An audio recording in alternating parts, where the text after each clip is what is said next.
Selamat sore Sobat Foodies semuanya, ketemu lagi di Foodies on Sharing, program ngobrol-ngobrol santai yang menghadirkan narasumber-narasumber menarik di bidangnya masing-masing dan didedikasikan untuk pebisnis kuliner di Indonesia ya teman-teman. Oke, sebentar ya. Nah, baik. Sebelum kita mulai Foodies on Sharing kita pada sore hari ini, sore-sore waktunya untuk belajar ya teman-teman ya. Jadi sebelum kita panggil narasumber kita ya, nah ini salam kenal dulu. Mungkin yang belum kenal saya, kayaknya akhir-akhir ini aku jarang ya sebenarnya muncul di IG Live, makanya kangen nih sebenarnya nyapa juga teman-teman sahabat foodies semuanya gitu.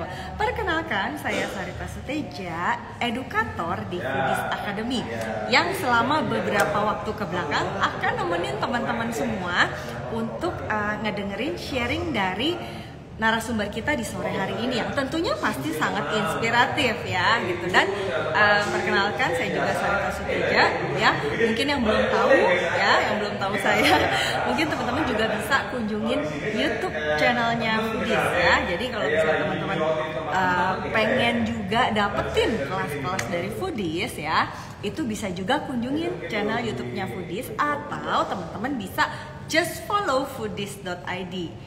Ya, semoga berguna konten-kontennya kita ya. Nah teman-teman, sahabat foodies, simak terus ya acara ini, IG Live kita sampai selesai. Kenapa? Pastinya materi kita akan sangat menarik ya. Kita akan ngobrol-ngobrol dengan narasumber yang brand kulinernya itu menyajikan hand painted artisan cake. Nah, apa itu ya gitu kan, apa itu ya hand painted artisan cake? Nggak pernah dengar mungkin ya, mungkin ada yang dengar, ada yang pernah dengar, dan mungkin ada juga yang nggak pernah dengar. Nah makanya ini seru banget buat yang belum tahu ya. Sebenarnya saya juga mungkin nggak ahli, nah makanya kita tunggu aja dari si narasumber kita pada sore hari ini ya. Nah, buat sahabat foodies juga, ini jangan lupa ya teman-teman ya, wajib pakai banget kita print screen nanti ya kalau udah ada narasumber kita ya yang sore hari ini ya. Nah, sore ini itu wajib banget teman-teman nge-screenshot ya obrolan kita pada sore hari ini, upload ke story masing-masing dan tag ke @foodies.id. Kenapa? Karena nanti akan ada promo spesial pastinya untuk teman-teman sahabat foodies yang terpilih. Atau bisa juga ikutin acaranya sampai selesai, karena kode link promonya, promo khusus yang akan di-share sama saya di sore hari ini aja, akan ada di akhir acara untuk teman-teman bisa klaim promo yang menarik di hari ini ya. Oke, sebelum kita panggil narasumber kita hari ini, saya minta izin dulu nih untuk menyampaikan sedikit informasi mengenai Foodies ya. Foodies Academy belajar bisnis dan berkarir di industri kuliner. Nah, jadi buat teman-teman yang pengen belajar khusus bisnis kuliner ya, di Foodies tempatnya, atau teman-teman yang wah saya pengen banget berkarir di industri kuliner, di Foodies juga tempatnya ya.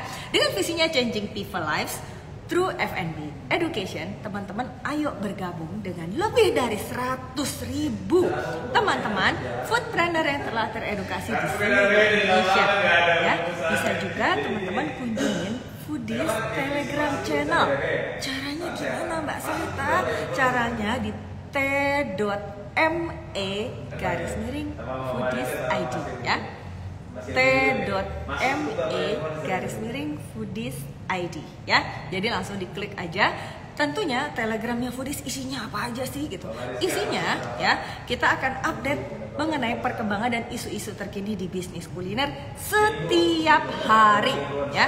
Dan juga tadi saya udah sampaikan, jangan lupa subscribe juga di YouTube-nya Foodies. Kenapa? Karena sudah ada 1.000 lebih video edukasi kuliner ya yang bisa diakses secara gratis. Jadi teman-teman mau nonton kapan aja dan dimana aja, bebas tentunya. Oke, untuk sahabat Foodies yang mau bertanya juga sore hari ini ya, itu boleh banget ya. Sampaikan pertanyaannya di kolom Q&A yang ada di pojok kanan bawah ya. Nanti pertanyaan yang terpilih nanti akan saya tanyain ke narasumber kita sore hari ini ya. Nah, sahabat foodies ini sadar nggak sih ya, sekarang tuh kan sebenarnya banyak banget ya bisnis kuliner yang punya klaim itu sehat. Nah itu kan banyak banget nih bermunculan ya, tapi apalagi setelah pandemik ya. Oke, setelah pandemik. Nah, tentunya ya, teman-teman ya, banyak juga nih tren-tren bisnis kuliner kan banyak banget ya, macam-macam ya. Nah, tapi kayaknya akhir-akhir ini aku juga suka lihat banyak juga bisnis yang bermunculan itu bakery nih, roti gitu. Nah, kayaknya banyak juga teman-teman yang seneng gitu loh. Jadi baker tuh keren loh, gitu kan. Jadi baker keren. Kayak misalnya narasumber kita sore hari ini juga merupakan baker. Jadi kita akan panggilin juga sore hari ini kita ada kakak kayaknya ya daripada mbak ya, enakan manggilnya kakak Faradina Angelika Wahyudi yang owner sekaligus head chefnya Caramel Patisserie ya. Nah, siapa yang pernah nyobain custom cake di Caramel atau sering mantengin nih konten-konten storytellingnya di sosial media? Sore ini kita akan ngobrol-ngobrol nih langsung dengan Faradinanya ya gitu, dan bahasannya itu menarik banget ya, itu adalah dongkrak penjualan melalui konten yang storytelling. Tapi kita masih tunggu ya kayaknya.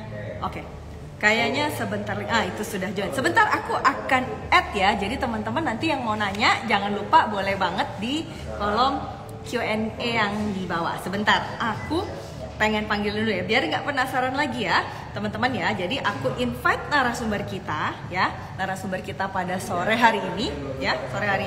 Tapi teman-teman bisa komen-komen sementara aku panggilin ya. Kayaknya udah muncul itu.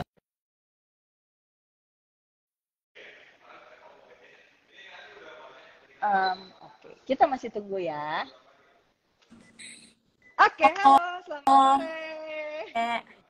sore. Sore. Kedengeran nggak suaranya? Kedengeran nggak? Sorry ya, aku agak telat. Nggak apa-apa. Pastinya kayaknya lagi melukis. Oh ya, tapi oke, daripada aku nyerocos terus ya. Selamat sore. Enak manggilnya apa nih? Dina atau Dina, apa? ya. Oke. Selamat sore Kak Dina. Aku pengen panggilnya Kakak aja biar awet muda terus. Gitu. Oke, mungkin Kak Dina boleh kali ya sedikit perkenalan singkat kali ya. Tadi aku udah kenalin tapi kayaknya lebih lebih mantap kalau yang ngomongnya Kak Dina langsung. Silakan perkenalan singkat, Kak Dina siapa dan mungkin bisnisnya seperti apa. Silakan. Oke, kenalin aku Faradina Angelika. Aku business ownernya dari Caramel Patisserie, Salted dan Bakeport. Jadi sebenarnya ada 3 bisnis yang satu industri ya mungkin. Terus apa lagi ya? Perkenalan. Tadi ya. Gimana? Aku bingung. Bingung. Oke. Gini, tadi bisnisnya apa? Caramel Patisserie sama kalau nggak salah, nih correct me if I am wrong ya. Ya. Tadi kan katanya ada hand painted cake. Nah, itu apa sebenarnya? Takutnya aku salah menerjemahkan. Boleh nggak diterjemahin sama ahlinya Boleh. aja? Boleh. Jadi sebenarnya kenapa sih caramel itu spesial? Itu tuh mungkin banyak orang yang melihat kayak kue itu cuman ya udah makanan ya. Cuman kalau di caramel tuh kita kue tuh lebih kayak seni jatuhnya. Jadi kalau bisa dilihat belakang aku ini kue-kuenya kebanyakan itu dilukis satu-satu gitu. Wow. Bilangnya hand painted itu jadi kayak kebanyakan produk kita itu kita paint dengan edible paint gitu. Jadi mungkin lebih ada personalize-nya juga dan ada handmade-nya juga ya dari setiap karya seninya kami gitu. Itu tadi aku sebenarnya baru pengen nanya tapi udah diunjukin. Tadinya pengen nanya itu di belakang apaan gitu. Kayaknya ada kayak kue-kue yang ya. Kayaknya itu maksudnya it means berarti semua kue itu betul-betul personalized, nggak ada yang sama ya atau gimana? Iya betul. Soalnya kan marble dan maksudnya kalau yang aku tahu ya tanpa merendahkan bisnis apapun, cuman kebanyakan tuh kalau bikin marble tuh kita biasanya kayak si gulanya yang dicampurin warnanya dan membentuk marble. Nah kalau di kita tuh marble-nya tuh kita lukis satu-satu, jadi obviously nggak akan mungkin dapat lukisan atau sentuhan yang sama karena itu sesuatu yang abstrak gitu. Boleh dijelasin nggak marble itu apa? Aku nggak ngerti juga. Maksudnya apa tuh marble? Marble tuh yang kayak lebih kayak batu-batu gitu kali ya, yang ada desain mungkin lebih kayak ada a touch of batu-batunya kayak Atau mungkin ornamen kuenya mungkin ya? ornamen kue atau yang kayak gini nih, ini kita lukis satu-satu nih, kita gambar ini Iya, ya. ya ada timbul-timbulnya, cuman ini kita warna semua satu-satu gitu. Even bunganya juga kita lukis satu-satu, kita warnain satu-satu gitu. Oke. Nah, tapi gini, boleh nggak sedikit cerita? Kita flashback dulu kali ya, si Caramel ini kayaknya kalau aku nggak salah baca, tolong dikorek juga ya kalau aku salah. Kalau nggak salah baca, kayaknya didiriin sama Dina itu kayaknya nggak di Indonesia ya, bener nggak? Iya, betul. Aku pertama start itu di Sydney di 2016. Dan waktu itu aku masih kuliah. Jadi iseng-iseng bikin dan customer-nya ya cuman orang-orang Indonesia ya di sana, teman-teman Indonesia gitu. Awal mulanya. Jadi maksudnya dibuatnya di luar negeri, kemudian dipasarkannya ke Indonesia ada di sana ya, atau gimana? Betul. Terus waktu pas di Sydney dapat kesempatan juga buat supply 2 cafe gitu. Jadi sebenarnya nggak tahu ya dapat opportunity-nya dari mana, tapi tiba-tiba ada lingkungan Indonesia yang di sana yang kontak-kontak gitu. Jadi mungkin karena satu negara, jadi kayak kita berjuang bareng di sini gitu. Oke, nah, and then waktu dulu kan pertama di itu 2016, terus bisa dibawa pulang ke Indonesia itu ceritanya gimana? Itu lumayan galau sih. Waktu awal pulang ke Indonesia di 2018 aku pulang, aku tuh tadinya udah nggak mau ngelanjutin bisnis ini, soalnya waktu di Sydney jujur sepi banget, jadi kayak cuman sebulan paling 1 atau 2 order. Nah terus kayak aku tahu di Indonesia kan aku harus memakai modal sendiri. Of course bangun kitchen dan lain-lain kan nggak murah ya. Jadi kayak aku awalnya kerja ke si papa dulu di dunia advertising, marketing, lalu aku sambil part time bikin orderan untuk teman-teman terdekat saja. Lalu gara-gara ternyata pas Christmas pertama aku buka di 2018 Desember tuh itu aku nembus kalau nggak salah 300 order gitu dan dikerjain sendirian. Wow. Gitu. Dari situ aku langsung kayak kayaknya lumayan jalan nih di Indo, dan akhirnya aku ya puji Tuhan saat itu supply ke banyak tempat juga sih, ada ke 5 kafe berbeda gitu. Jadi lumayan langsung dapat opportunity juga sih di Indonesia. Dari situ aku langsung memutuskan buat ya udah deh jalanin aja dan full time di Caramel gitu. Tapi itu nggak specifically hand paint kan? Maksudnya yang ada yang umum juga ya, atau gimana tuh? Sampai 300 kan nggak mungkin satu-satu ya. Kalau aku justru memang tipenya yang menyusahkan diri sendiri. Jadi semuanya aku handmade. Jadi waktu itu si 300 ini mungkin bukan dilukis tapi kita bentuk. Jadi aku tuh tipe kue yang kalau lihat page aku, kue yang sangat unik-unik dan personalized. Jadi bikin kue bentuk Indomie, kue bentuk ornamen Natal. Jadi waktu itu aku bikin kue beneran bentuk ornamen Natal. Jadi ada Christmas tree kecil, terus ada kue bentuk kotak kado. Nah itu aku bikin semua hiasannya satu-satu pakai tangan sendiri. Gitu. 300 berapa malam tuh? 2 bulan kayaknya nyicilnya. Nah, tapi gimana, sorry, bisa nggak diceritain lagi? Oke, itu kan dulu tuh 2018 ya, 2018. Nah, sejalan dengan bisnisnya gitu kan, kalau sekarang tuh berarti Caramelnya ini apakah membesarnya banyak cabang kah? Atau misalnya cuma ada satu, tapi produknya makin banyak kah? Atau gimana? Sebenarnya ini agak spoil a bit ya sebenarnya. Aku agak sedikit nge-spill nih di Foodies nih. Sebenarnya Caramel ini kita lagi temporary close karena ganti konsep gitu. Jadi sebenarnya ini kita bakal launch something new konsep. Kalau dulunya tuh aku tiap bulan ada new product, tapi sekarang kita nggak akan new product, tapi kita ada something yang bisa menemani semua teman-teman di event-event spesialnya, tapi berbentuk pre-order gitu. Kalau dulu aku bisa ready, sekarang pre-order. Cuman itu mungkin di stay tune aja produknya apa, bakal launch very soon sih. Kayaknya mungkin seminggu lagi bakal dirilis. Tapi sebenarnya kalau Dina sendiri itu sebenarnya punya basic, maksudnya basic tuh pernah sekolah buat kue atau sebenarnya learning by doing? Aku awalnya dari kelas 5 SD udah mulai bikin kue kan, cuman masih yang jijik gitu, bikin nastarnya juga keras, terus kayak keasinan atau kemanisan. Terus aku ke Sydney sekolah baking di Likaden Blue. Dari situ aku belajar banyaknya, tapi lebih dari tempat kerja sih. Aku langsung pindah-pindah tempat kerja sambil kuliah. Dari situ aku baru mengembangkan bisnis ini. Cuman mungkin itu yang bikin beda karena aku juga seneng art, jadi bukan cuma seneng bakingnya. Jadi aku mau menyatukan dua konsep itu jadi satu di Caramel dan juga anak perusahaannya Wedding Cake Salted gitu. Tapi itu maksudnya memang kalau saltednya dibuatnya sejak kapan tuh? 2021. 2021. Oh, pasca pandemik ya? Atau masih ya 2021 ya? Gimana?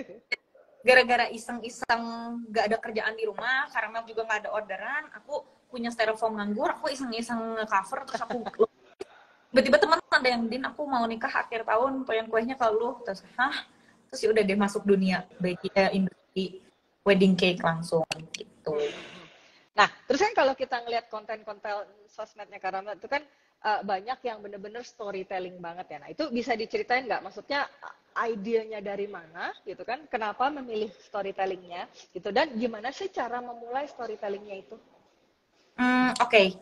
Kalau sebenarnya awal mula aku masuk storytelling memang karena menurut aku setiap orderan itu punya kisahnya sendiri, dan aku tuh pengen ngasih point itu dari segi kitchen gitu. Kadang orang tuh nggak tahu behind the scene proses pembuatannya gimana, dan itu yang untuk nunjukin juga setiap personal touch yang ada itu tuh mempunyai makna tersendiri gitu. Kalau gimana bisa membuat konten-konten seperti itu, sebenarnya aku pakai agensi keluarga sendiri sih. Jadi sebenarnya dibantu oleh dukungan agensi, tapi aku yang memberikan konsepnya gitu. Kalau ide konsepnya sendiri ada metode khusus kah, atau misalnya tring kedengeran apa sih, kepikir aja atau gimana? Sebenarnya lebih kayak ceritain apa yang benar-benar terjadi sih. Kayak kebetulan kan memang kalau di TikTok tuh kayak misalnya kita harus ngonten berapa jumlah gitu kan, ada spesifikasi. Aku coba memenuhinya dengan kayak kadang beberapa kan orderan ada yang udah sebelum even TikTok viral ya. Jadi aku ada badan gitu. Jadi order yang sudah terjadi aku balikin lagi ke hari ini, terus aku gitu. Kayak beberapa konten, ada satu konten viral banget kan, kue jatuh. Ya. Yang viral banget tuh yang 9 juta kalau di Reel, kalau di TikToknya 33 juta. Itu nggak di-add sama sekali. Itu tuh sebenarnya beneran nyeritain kuehnya pernah jatuh, cuman pada bilang gimmick sih, ya memang itu digimikkan, cuman itu beneran terjadi, pernah jatuh, dan kue itu pernah jatuh, cuman nggak mungkin dong pas jatuh kita ngerekam gitu, cuman aku nge-recreate gitu, kayak waktu jatuh tuh apa yang kita lakukan, sepanik apa, sestress apa gitu. Jadi sebenarnya bener ada gimmicknya, cuman kalau idenya sih lebih kayak apa yang terjadi aku recreate aja gitu, aku storytellingin aja gitu. Jadi kerjanya kalau misalnya lagi kan aku lihat beberapa sih, misalnya kalau lagi ngantor itu memang dikamerain ya sebenarnya ya. Iya, kalau itu benar. Ngantor kita memang selalu ngamerain prosesnya. Kadang aku harus laporan juga ke WO-nya kayak gitu. Nah, jadi untuk ya dokumentasi sih. Dan kebetulan waktu itu pas dokumentasi jatuh gitu. Jadi ya udah viral ternyata. Gitu. Tapi sebenarnya viral itu ada rumusnya nggak sih, Kak? Maksudnya apakah misalnya emang ya udah pokoknya gua mah yang penting jujur, gua cerita, hasilnya diserahkan kepada publik gitu, atau sebenarnya ada pakem-pakem tertentu yang selalu dipakai sama Caramel untuk biar storytelling atau misalnya konten-kontennya itu bagus? Kalau aku lebih kayak mungkin triknya lebih kayak aku sebagai penontonnya, aku bakal suka nggak gitu. Aku lebih memposisikan diri aku di audiens aku. Kalau misalkan aku suka ngelihatnya dan pesan yang disampaikannya nyampe, itu berarti konten aku tick the boxes gitu. Tapi other than that, mungkin aku lebih ke konsistensi sih, itu kuncinya. Jadi jangan hari ini ngepost terus bolong seminggu gitu. Jadi kayak yang ngepost terus, itu kuncinya sih kayaknya ya yang aku pelajari selama ini. Sama mungkin nggak sih ada misalnya selain tiap hari gitu ya, tapi mungkin nggak sih ada let's say misalnya point of view-nya gitu kan, kadang-kadang ini nggak tahu bener atau enggak ya, tapi kalau aku perhatiin kan kadang-kadang orang kalau bikin konten suka misalnya gayanya yang cerita gini dia gitu terus gitu kan, konsistensi nggak beda-beda angle gitu. Jadi kalau aku lihat kan dia tuh kan kayaknya POV-nya, point of view-nya itu kan selalu dari POV-nya Faradina yang membuat kue gitu kan, Faradina yang bercerita klien saya bla bla bla bla bla gitu. Nah itu memang rumusnya mungkin harus dari POV-nya Faradina terus, atau misalnya ada nggak sih kemungkinan suatu saat di masa depan gitu ya nanti Dina bakal pakai POV-nya itu dari kliennya misalnya? Sejauh ini belum ada, karena sebenarnya yang awal mula kenapa aku mulai bikin konten-konten storytelling itu karena aku ingin menceritakan behind the scene-nya supaya orang ikut keseruannya nih, kayak oh ternyata bikin kue itu seseru ini, oh ternyata serumit ini, oh ternyata soalnya orang-orang balik lagi kayak Kak Aji tadi nanya kenapa hand painted itu apa, kayak orang tuh nggak tahu gitu sebenarnya. Gue pakai kuas gitu-gituin tuh sulit gitu, bukan sesuatu yang mudah gitu, takes time gitu. Untuk one cake aja bisa kayak 3 hari kayak gitu kan. Jadi mungkin aku oh serumit ini proses pembuatannya dan seberapa kita mencurahkan setiap goresan di kue tersebut gitu. Tapi sebenarnya nanya juga nih kan tadi proses hand painted itu kan one by one gitu, curated digambar satu-satu ya. I mean itu kan sebuah proses yang mungkin bukan cuma lama ya, tapi benar-benar butuh konsentrasi dan lain-lain gitu ya. Nah, kalau misalnya kontennya viral gitu, konten viral itu kan artinya banyak audiensnya. Nah, itu berbanding lurus nggak sih sebetulnya dengan sales yang tercipta? Jujur kalau sales enggak, traffic iya. Oh enggak. Oh traffic iya, oke. Kalau traffic, maksudnya traffic artinya gimana? Jauh. Kalau traffic kencang banget. Soalnya aku kebetulan kan kalau yang viral itu lebih banyak kue wedding Ya. sama ada kue yang sifon yang kecil. Nah itu juga lumayan. Begitu itu viral pasti orang ada aja yang nanya, Kak kalau yang ini berapa gitu-gitu. Cuman mungkin balik lagi ya ke buying powernya audiens kita. Ternyata kan orang mungkin tertarik tapi kayak mereka cuman kepo aja gitu, cuma pengen tahu aja harga wedding cake-nya berapa. Cuman mungkin kalau price-nya nggak masuk atau mungkin lain ada beberapa reasons yang mungkin nggak bikin kita cocok ya, salesnya mungkin agak susah. Cuman sejak dipegang sama agensi aku, sejak aku aktif untuk membuat konten, puji Tuhan Salted sih udah nembus orderan ke 100 kemarin gitu. Okay. Jadi padahal baru mulai ya. mulai jadi kayak sebetulnya tahun cuma 20 deh bikin konten langsung meningkatnya pesat banget gitu. Jadi mungkin ada ya pengaruh berbanding sama salesnya, cuman nggak langsung gitu. Oke. Ya mungkin ini juga sedikit lesson learn kali ya buat teman-teman yang bisnis kuliner juga, bahwa tidak melulu bahwa wah konten viral bagus terus semua sales langsung melonjak. Nggak harus gitu ya, tapi mungkin cerita kalau mungkin di kasusnya Caramel ini kan cerita tersebut itu membuat orang-orang menjadi awareness-nya naik gitu mungkin ya, awareness-nya meningkat, kemudian traffic-nya juga banyak. Nah, tapi mungkin butuh waktu untuk mengkonversi itu menjadi sales. Tapi artinya mungkin yang kurang lebih yang dilakukan Kak Farah ini kan sebetulnya mengkonsistenkan gitu ya, mengkonsistenkan kontennya baik dari sisi quantity mungkin ya, sama mungkin dari sisi quality-nya juga mungkin ya, kan maksudnya pada saat nge-create storytelling-nya juga kan pastinya nggak asal dong ya, gitu kan. Oke, nah kemudian, nah storytelling yang dibuat sama Kak Farah itu kan pastinya alurnya dibuat rapih ya. Nah itu punya tips nggak Kak? Gimana sih, ada nggak sih pakem-pakem, trik-trik atau poin-poin yang bisa diambil gitu sama teman-teman kalau misalnya mau buat storytelling yang rapih dan mungkin membuat orang tuh tahan untuk nontonin itu. Nah kira-kira ada nggak sih Kak poin-poinnya yang bisa di-share? Don't go into details, very detail. Itu yang kesalahan aku waktu awal-awal. Jadi aku anaknya detail. Apalagi kita yang bikin, kita pasti kasih tahu nih seberapa susahnya. Nah, cuman sometimes too detail is not. Satu, kita terlalu bongkar rahasia dapur. Kedua, malas nonton nggak sih kalau kelamaan gitu. Jadi mungkin maksimalnya walaupun di TikTok sekarang kayaknya udah bisa 2 menit deh, 1 menit, 2 menit lebih gitu. Kalau aku selalu mengusahakan konten aku less than 40 seconds. Jadi at least orang kuat gitu nonton sampai terakhir gitu. 40 detik maksimal lah gitu. Oh, pokoknya maksimal 40 detik. Kemudian perlu nggak sih misalnya kayak aspek-aspek, let's say misalnya mungkin empati atau mungkin gimmick atau sensasi itu selalu ada nggak di konten-kontennya? Pasti selalu yang ada, menurut aku setiap konten harus punya ada emotional touch-nya ya. Barangkali mungkin kayak gimana kita, perasaan kita saat proses pembuatannya, atau mungkin orang pas mesennya kan pernah tuh kayak aku ada konten yang aku kasih tahu ini kliennya sedih banget karena dia batal nikah. Ini literally terjadi sih. Wow. Dia batal gitu. Nah, itu kan aku jadi ngasih tahu nih ada emotion yang terjadi di sini dan gimana kita react untuk orang yang kita udah kuehnya udah jadi terus orangnya batal nikah gitu. Kayak maksudnya kita juga karena ikut sedih, ya udah it's okay, kayak apa yang kita lakukan untuk comfort mereka gitu-gitu loh. Jadi mungkin kita juga bisa ceritain dari dua, pokoknya selalu masukin emosi atau pengalaman atau experience supaya orang kayak ini gue banget nih, apa enggak kayak ini kayak teman gue yang ini, itu dimana kita bisa dapetin share dan lain-lain kan kalau ada yang bisa relate gitu.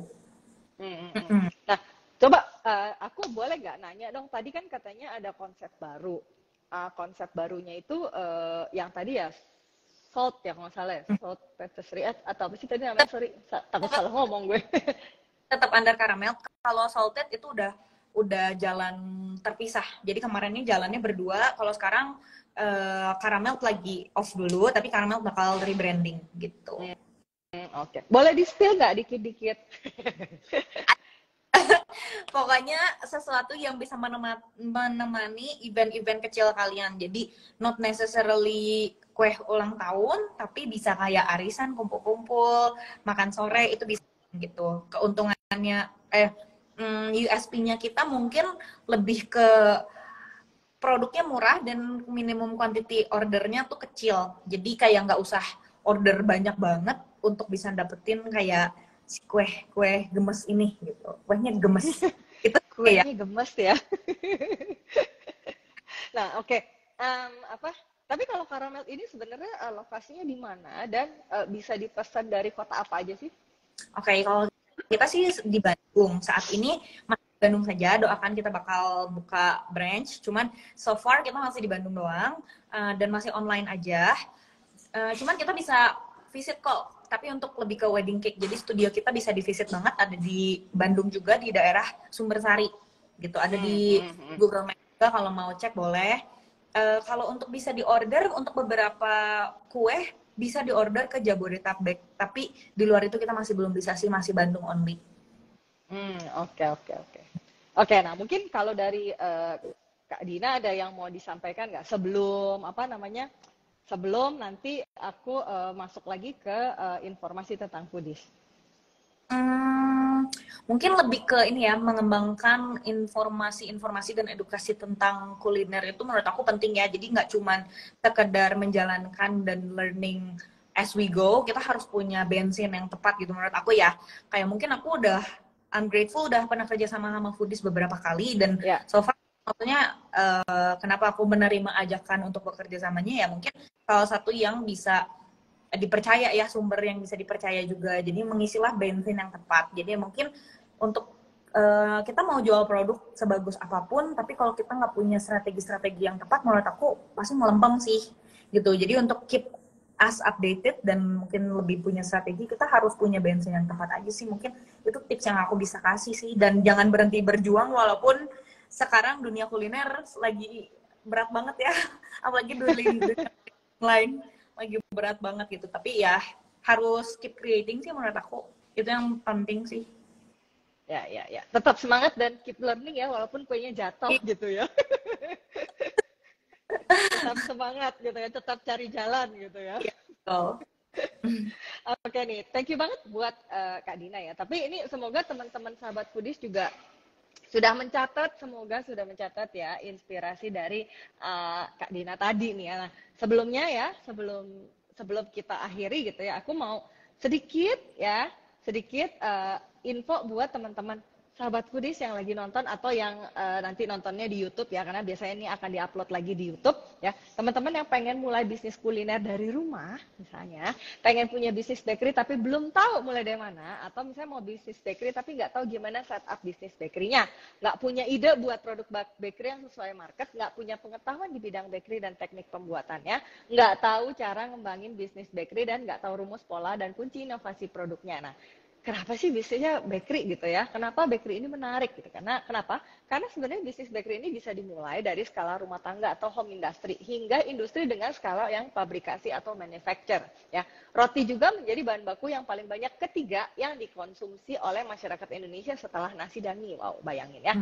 Prospek bisnis roti dan kue di Indonesia juga diperkirakan mencapai angka 23 triliun per tahun dan terus akan meningkat tiap tahunnya ya. Ini datanya aku ambil juga, bukan kita yang riset ya. Nah, apa aja sih? Kebetulan di Foodies juga kita juga punya kelas gitu ya, kelasnya kelas online, bisa belajarnya online ya. Yang akan dipelajari itu ada ide, bisnis model, dan marketing strategi, pengembangan bisnis dan inovasi produk, dan juga tentu saja setup bisnis bakery-nya ya. Untuk teman-teman yang mengikuti IG Live ini ya, nah cuma untuk hari ini dan harus segera diklaim hari ini juga ya. Itu akan ada promo dari angka e-course aslinya ya, sebetulnya ada di 2.499.000.